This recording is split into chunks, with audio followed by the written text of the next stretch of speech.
Muito bem, depois dessa introdução, vamos ao nosso primeiro assunto, falar sobre as tarifas. Na semana que vem, no dia 1º de agosto, sexta-feira, passam a valer as tarifas anunciadas pelo governo Trump. No momento, estão valendo aquelas tarifas universais de 10%, depois que Donald Trump recuou daquele tarifaço com aquelas tarifas recíprocas no dia 2 de abril. E aí, alguns acordos já foram feitos. Donald Trump disse nessa semana que as tarifas vão partir de uma base de 15%, vão até 50%, a depender do país. Se o país tiver uma relação mais difícil com os Estados Unidos, vão ficar nesses 50%, e o Brasil está nos 50%. A taxa mais alta imposta até o momento pelo governo Trump é a do Brasil, inclusive acima da taxa da China, que no momento está em 30%. Os outros países estão com taxas no máximo de 40%. E para vários países, as tarifas diminuíram nesse período de negociação. O Vietnã, por exemplo, as tarifas passaram de 46% para 20%, o Japão de 24% para 15%, depois que o Japão concordou em fazer investimentos de 550 bilhões de dólares nos Estados Unidos, mas também para alguns dos principais parceiros dos Estados Unidos, as tarifas aumentaram em relação ao patamar de 2 de abril. Para o Canadá, por exemplo, passaram de 25% para 35%, do México de 25% para 30%, União Europeia de 20% para 30%, mas ainda há negociações acontecendo, e no caso do Brasil, aumento mais significativo de 10% para 50%. Estava vendo alguns dados da Comissão de Comércio Internacional dos Estados Unidos. União Europeia, México, China e Canadá representam 60% das importações feitas pelos Estados Unidos, e são alguns dos países que tiveram a maior atenção dos Estados Unidos nessas negociações. Já o Brasil representa apenas 1,3%, 1,3% das importações feitas pelos Estados Unidos. A percepção aqui é que, de certa forma, o Brasil foi um pouco ignorado nessas discussões. Hoje mesmo, Donald Trump chegou a falar que pode não chegar a um acordo com o Canadá, também falou que está chegando num acordo com a China, que os contornos do acordo já foram traçados, também falou que há uma chance de 50-50 de chegar num acordo com a União Europeia. Isso ele falou hoje, antes de embarcar para a Escócia, só que ele não mencionou o Brasil, que mostra que o Brasil está sendo deixado de lado, de certa forma, nas discussões, pelo menos que acontecem aqui. Mas, enquanto isso, no Brasil, tentativas de chegar a algum tipo de negociação, pelo menos por parte dos empresários. Então, a Câmara de Comércio Brasileira, a ANCHAM, junto com a US Chamber of Commerce, que é essa contraparte de Câmara de Comércio aqui dos Estados Unidos, fizeram uma sugestão ao vice-presidente Geraldo Alckmin de um plano de ação conjunto entre Brasil e Estados Unidos para a exploração de minerais críticos. Mas, segundo a apuração do nosso Gustavo Uribe, esse acordo não deve sair agora. A avaliação do Palácio do Planalto é que não há clima para isso. E a avaliação que a gente pode fazer depois aqui é o quanto que também o presidente Lula está se beneficiando também desse assunto e desse tema também para fazer uma política interna. Então, não vai fazer um acordo de minerais nesse momento, porque significaria talvez sucumbir aos americanos. E aí, depois, claro, vou perguntar para o Américo e para o Lorival as opiniões sobre isso, mas só para finalizar, também algumas questões mais políticas que foram apresentadas pelo governo Trump, que se desenvolveram aí nos últimos dias, porque Donald Trump falou sobre a questão do julgamento do ex-presidente Jair Bolsonaro como uma das justificativas para colocar a tarifa em 50%. Teve evolução disso também, além das tarifas. O governo Trump anunciou as proibições de visto para Alexandre de Moraes e juízes aliados. Marco Rubio, que fez esse anúncio, secretário de Estado americano, falando sobre a perseguição contra Jair Bolsonaro. Eles também falaram sobre a insatisfação com as medidas de regulação do Brasil em relação às redes sociais, e mais que isso, falaram sobre o Pix. Esse é um ponto que quero muito explorar aqui com vocês, porque o governo americano também falou sobre os nossos sistemas de meios de pagamentos, e vão colocar, então, uma investigação, vão abrir uma investigação sobre como que acontecem os meios de pagamento aqui no Brasil, aí no Brasil, Lori no Brasil, Américo em Londres, eu aqui, e isso também é um ponto central, porque existe ali uma percepção de que o governo Trump se sente ameaçado pela ideia do Brasil de criar um sistema de meios de pagamento que pode fazer frente ao SWIFT, e isso pode representar ali uma ameaça, ainda que agora seja incipiente, mas sobre a dominância do dólar no mundo. Bom, queria dessa vez, eu sei que é aniversário do Américo, mas queria começar com o Lori, porque ele trouxe algumas apurações aí de conversas com embaixadores e com fontes aqui do governo americano sobre como que andam essas negociações. Eu queria entender, Lori, você acha que a gente pode conseguir negociar? Há clima para negociação ou não? O que eu tenho recomendado para os empresários brasileiros recomendar negociar empresa com empresa brasileira com empresa americana, distribuidora, importadora, varejista, atacadista, e dali, juntos, escalar para as autoridades americanas, totalmente fora do radar político, totalmente debaixo do radar político, observando os desfechos das negociações dos Estados Unidos com o Japão, Vietnã e Filipinas, tem um padrão, né, em que são feitas concessões. Você falou do Japão, um investimento de 550 bilhões de dólares, considerando que o Japão exportou no ano passado 148 bilhões de dólares para os Estados Unidos. O Brasil exportou 42 bilhões, então não precisa ser um anúncio de 550 bilhões de investimentos. Sei que nós não temos essa capacidade, as empresas brasileiras não têm, mas é preciso, no caso do setor industrial e agroindustrial também, chegando inclusive ao caso da laranja e do café, e certamente no caso da Embraer, que são os três mais competitivos, né? Ao lado do etanol, mas o etanol é um caso particular em que os Estados Unidos querem produzir etanol, mas enfim, no etanol também. Eu acho que nesses 4 casos é preciso sinalizar com investimentos nos Estados Unidos. Cá entre nós, e que o Trump não nos ouça. Trump, está ouvindo aí o Fora da Ordem, Out of Order?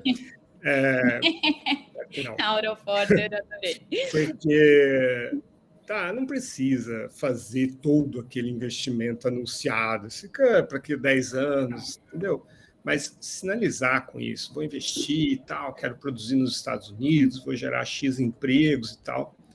Essa é a saída. E se desmarcar completamente do governo brasileiro e, obviamente, também da família Bolsonaro. Sair desse campo político e demonstrar com planilhas as vantagens da negociação.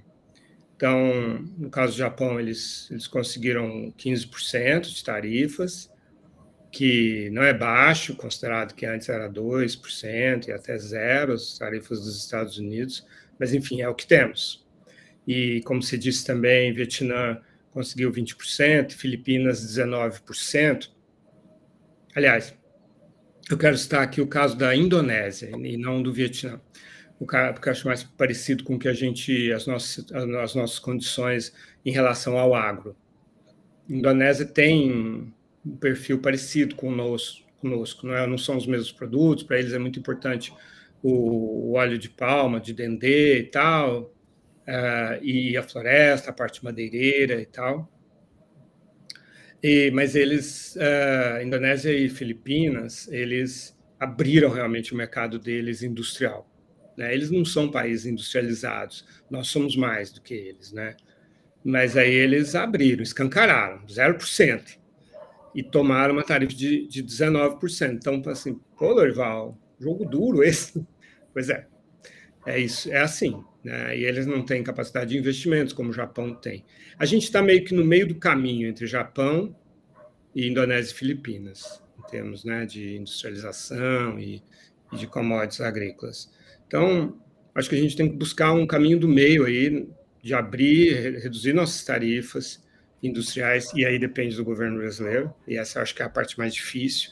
O protecionismo aqui industrial do Brasil é algo que leva gerações, tanto na esquerda quanto na direita, é um consenso, a indústria brasileira, essa indústria protecionista, que é uma parte só da indústria, né? Ela é muito poderosa politicamente. O presidente Lula vem desse mundo, né? A Volkswagen no Brasil, metalurgia, essas coisas todas, Vilares, né? Todos foram beneficiadas pelo protecionismo, né?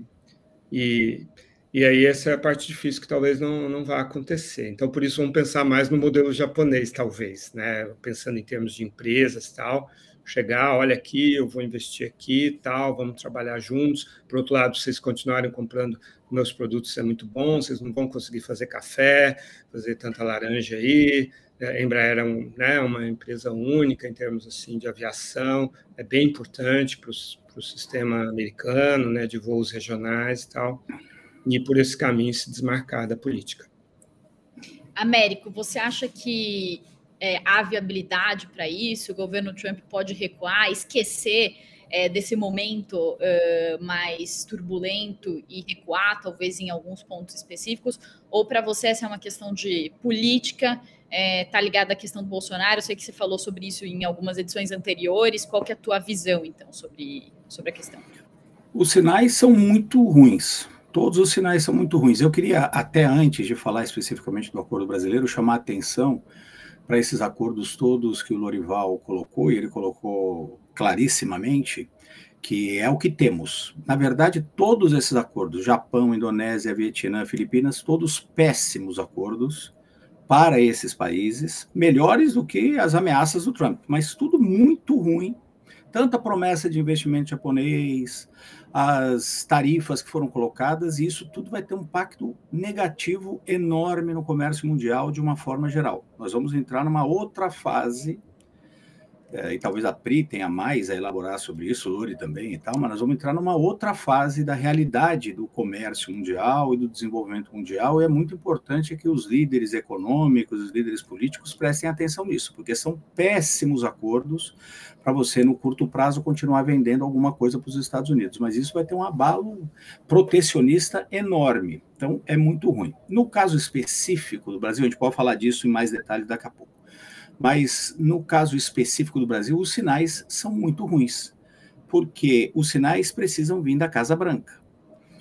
Eu acho que eu insisto nesse ponto, que a nossa conversa tem que ser o seguinte: o que é que está aberto para ser negociado com os Estados Unidos? Os Estados Unidos foram provocados por um grupo político no Brasil para agirem de forma política.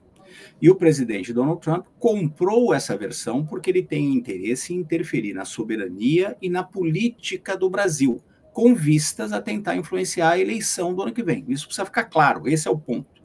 Aí ele faz demandas e exige ali, faz ameaças de que as tarifas vão chegar a 50% por motivos políticos. Ele fala, protejam o Bolsonaro e acabem com as decisões da Suprema Corte com relação às big techs americanas. São duas coisas que não vão acontecer e que não podem e não devem ser negociadas, visto que o Brasil é um país soberano, é uma democracia, já discutimos isso, e felizmente temos separação entre os poderes. E ele não recuou, ele não mudou com relação a isso. Eu conversei, inclusive, separei uma apuração aqui para o nosso programa, não coloquei isso na televisão ainda, não escrevi para o site, nada. Eu falei com uma pessoa que trabalha na Presidência da República, próxima ali, está acompanhando na presidência, no Palácio da Presidência, né? Está acompanhando de perto essas negociações, e a análise é uma análise pessoal. Essa pessoa me pediu para obviamente não revelar o nome, é uma análise pessoal, mas é uma pessoa que tem bastante influência e está acompanhando o que está acontecendo, que eles veem da seguinte forma: uma coisa são essas ameaças políticas e as tarifas, o uso político das tarifas. A outra questão foi aquela investigação que o presidente Donald Trump pediu para o representante de comércio americano fazer, com base lá na seção 301 da Lei do Comércio Americana, sobre o comércio brasileiro. Uma investigação que ele já fez no primeiro mandato, por exemplo, com relação à China e outros países. Eles consideram que a negociação comercial se dá nessa discussão e nessa investigação da seção 301, que o próprio presidente Donald Trump está separando as coisas. Está colocando a coisa política com intenção de influenciar a política brasileira e interferir na soberania brasileira com essas tarifas de 50%, que não vão ser negociadas nesse sentido. O sentido político não vai ser negociado pelo governo brasileiro. Já deixaram isso claríssimo, não tem por que negociar. Isso seria negociar a soberania e a democracia do Brasil. Não cabe ao Donald Trump se interferir nisso, E não cabe negociação nisso. Então, o que cabe é uma negociação comercial, como o Lorival corretamente colocou. Então, de repente, entre empresas, entre câmaras de comércio, alguma outra coisa. E o governo acha, ou pelo menos algumas pessoas dentro do governo acham, que esse debate vai acontecer nessa investigação comercial, porque é ali que o Donald Trump está levando em consideração a parte comercial.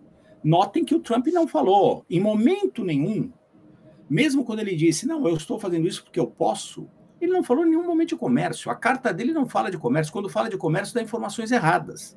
Então, a gente precisa deixar claro ali que o governo dos Estados Unidos é que não quer negociar. O governo dos Estados Unidos já recebeu uma carta do governo brasileiro em maio para negociar as outras tarifas com relação a minério de ferro, com relação a aço. Sequer respondeu. Então, tem que ficar claro o que é possível negociar, o que não é possível negociar. Então, os sinais são péssimos, porque o governo americano já saiu fazendo esse tipo de exigência política e não recuou. A não ser que eles recuem, vai ser muito difícil chegar em qualquer lugar. Aí é mais minha análise do que qualquer informação. Mas o que eu acho que é informação de fato ali é essa questão de que parte do governo está vendo que a negociação comercial vai se dar na investigação comercial e não nessas demandas políticas. Acho que isso precisa ficar claro. É óbvio que o Brasil tem que tentar vários outros caminhos. O que o Lorival coloca das empresas conversarem com elas mesmas, a questão da judicialização na própria justiça americana, porque é claramente ilegal o uso de tarifas para fazer esse tipo de demanda política. Então, os sinais não são bons. Vai ser quente o nosso programa na semana que vem, que é o dia justamente das tarifas. Eu queria acrescentar a esse ponto que o Américo falou e sobre a disposição, né, de chegar a um acordo, né? E aí tem um aspecto que nessa semana me chamou a atenção, até depois de um artigo que foi publicado pelo ex-diplomata Philip Young na revista Piauí, e ele falou o seguinte, ele fez toda uma análise sobre essa questão da dominância do dólar, né? E ele falou o seguinte, que a agressividade americana atual não nasce de uma posição de força, mas de uma crescente vulnerabilidade estrutural. E aí ele falou sobre o privilégio exorbitante, que é um conceito que inclusive surgiu nos anos 60, com o ex-presidente francês Valéry Giscard, e aí ele fala sobre essa dominância do dólar. Então, como o mundo inteiro usa o dólar, o que acontece? Os Estados Unidos são o único país hoje que pode imprimir dólar sem gerar inflação. Porque se os Estados Unidos imprimirem dólar, vai haver demanda pela moeda. Então, isso não vai gerar uma inflação interna aqui no país. É diferente do Brasil, que se imprime real, isso não vai ter uma oferta de produtos condizentes e isso vai acontecer, vai gerar ali uma demanda excedente para uma oferta pequena, isso acaba gerando inflação. E isso não acontece com os Estados Unidos. Então, o que ele diz é que quando os países do BRICS e quando o Brasil fala sobre a ideia de criar um novo sistema de meios de pagamento que bata de frente, inclusive, com o SWIFT, que é um sistema de pagamentos onde acontecem as transações internacionais e que, inclusive, tem sido usado como forma de sanção, foi usado como forma de sanção, por exemplo, para a Rússia, isso acaba trazendo ali, ainda não é algo concreto, talvez seja algo para o futuro, mas isso acende um alerta enorme para os Estados Unidos sobre essa dominância. E foi justamente esse tarifaço de Donald Trump que mexeu com o mercado de títulos americanos. E o que isso tem a ver uma coisa com a outra? Tem a ver o fato de que foi o próprio Donald Trump que trouxe uma insegurança tão grande sobre o que pode acontecer com a economia americana e com esse tarifaço, a ponto de o mercado de títulos, que é o que há de mais seguro no mundo hoje em termos de investimentos, ter sido abalado por causa justamente dessa incerteza. Então, eu achei uma análise interessante no sentido de mostrar que talvez não sejam só essas espumas políticas que estejam em jogo no caso dos Estados Unidos. Não sei o que você